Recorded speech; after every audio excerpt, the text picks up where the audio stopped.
single leg back extension is just like the double leg back extension, but there's a couple of things you'll notice that feel a little bit different, not the least of which is you have one leg. Let's talk about the setup.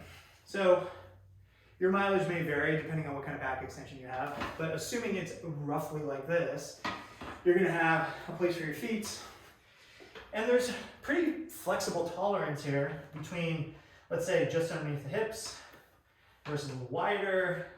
You can do quite a few things. When you go to single leg, you don't really have nearly as much tolerance because you'll find yourself kind of wobbling all over the place.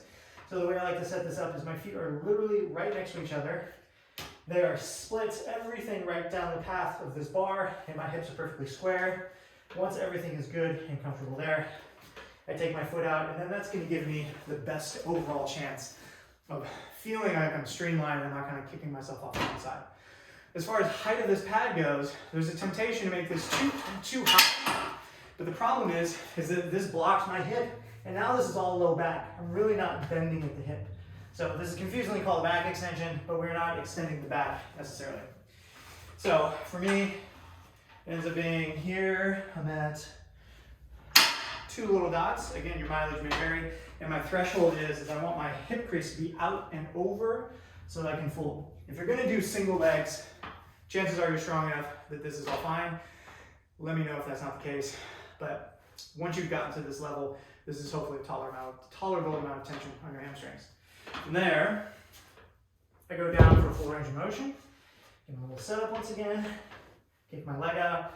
And then this is it. I'm at a dead hand. I can't go any further than this. There's no utility in like pulling yourself deeper. I'm more or less vertical. And then from there, I kick myself back up. Now you'll notice a couple things about this is that I'm trying to avoid overarching. It's very common for my hips to not move all that much.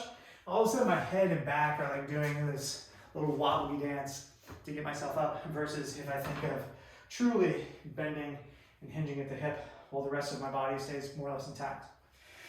So my favorite cue for attending to that is imagine I have this leg free and kicked out here and I'm actually kicking back.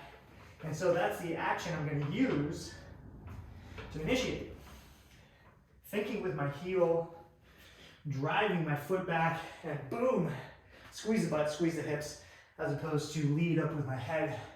And I've got this arch back position, my hips are still kind of soft, okay? I want nice, tight glutes, squeezing of the abs to maximize the force on my leg.